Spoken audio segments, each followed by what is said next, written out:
അസ്സലാമു അലൈക്കും. അൽഹംദുലില്ലാ.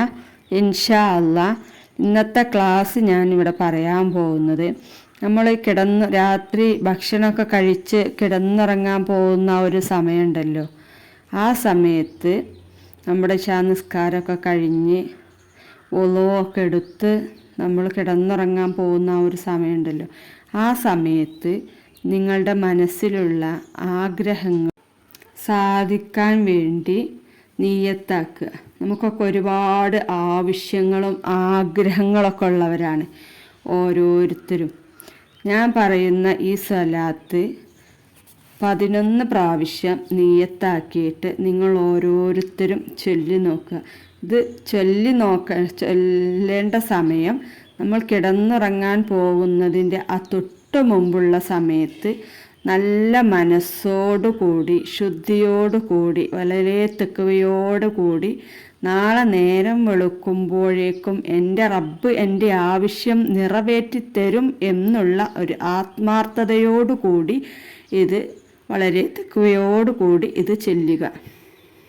ചൊല്ലേണ്ട സ്വലാത്ത് ഞാനിവിടെ സ്ക്രീനിൽ കാണിക്കുന്നുണ്ട്. സ്വലാത്തുൽ ഫാത്തിഹ. അല്ലാഹുമ്മ സല്ലി അലാ സയ്യിദിന മുഹമ്മദിനിൽ ഫാത്തിഹ് ലിമാ ഉഖ്ലിഖ് വൽ ഹാത്തിം ലിമാ സബഖ് വന്നാസിരിൽ ഹഖ് ബിൽ ഹഖ് വൽ ഹാദി ഇലാ സിറാത്തിൽ മുസ്തഖീം വഅലാ ആലിഹി വസഹബിഹി ഹഖ ഖദരിഹി വമിഖ്ദാരിഹിൽ അലീം എന്ന ഈ സലാത്തുൽ ഫാത്തിഹ ഉണ്ടല്ലോ, അത് ഞാൻ സ്ക്രീനിൽ കാണിക്കുന്നുണ്ട്. അതൊരു 11 തവണ വളരെ നിയ്യത്തോടു കൂടി ചൊല്ലുക.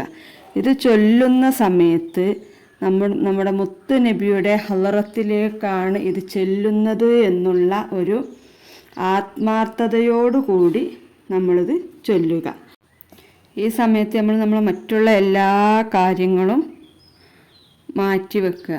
ഈ സലാത്ത് 11 തവണ ചൊല്ലിക്കഴിഞ്ഞതിന് ശേഷം വളരെ ആത്മാർത്ഥതയോടുകൂടി 101 പ്രാവശ്യം അല്ലാഹുമ്മ ഖളി ഹാജാത്തിന യാ ഖാലിയൽ ഹാജാത്ത്, അല്ലാഹുമ്മ ഖളി ഹാജാത്തിന യാ ഖാലിയൽ ഹാജാത്ത്, അല്ലാഹുമ്മ ഖളി ഹാജാത്തിന യാ ഖാലിയൽ ഹാജാത്ത് എന്ന് ചൊല്ലുക. ഇത് ചൊല്ലുമ്പോൾ നമ്മുടെ മനസ്സിലുള്ള ഹാജത്ത് അല്ലെങ്കിൽ ആഗ്രഹങ്ങൾ എന്താണോ ആ ആഗ്രഹങ്ങൾ മനസ്സിൽ വിചാരിച്ചുകൊണ്ട് വളരെ ആത്മാർത്ഥതയോടുകൂടി വളരെ താഴ്മയോടുകൂടി ചൊല്ലുക. 101 പ്രാവശ്യം ഈ ദിക്ർ ചൊല്ലിക്കഴിഞ്ഞതിന് ശേഷം വീണ്ടും നമ്മൾ സ്വലാത്തുൽ ഫാത്തിഹ് ഒരു 11 തവണ ചൊല്ലുക.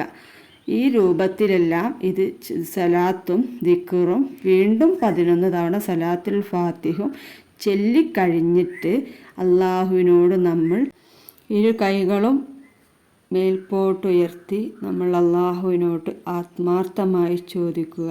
ഇതിൻ്റെ ഉത്തരം നേരം പുലരുമ്പോൾ തന്നെ എനിക്കൊരു സന്തോഷ വാർത്തയായി ലഭിക്കണം എന്നുള്ള ഒരു ആത്മാർത്ഥതയിൽ അള്ളാഹുവിനോട് ചോദിക്കുക. തീർച്ചയായും അള്ളാഹു സുബ്ഹാനഹു വ തആല അത് നമുക്ക് നിറവേറ്റിത്തരും. അള്ളാഹു നമുക്ക് നമ്മുടെ എല്ലാ ബുദ്ധിമുട്ടുകളെ തൊട്ടും പ്രയാസങ്ങളെ തൊട്ടും അള്ളാഹു നമ്മളെല്ലാവരെയും കാത്തുരക്ഷിക്കുമാറാവട്ടെ. ആമീൻ. അസ്സലാമു അലൈക്കും വറഹ്മത്തുള്ളാഹി.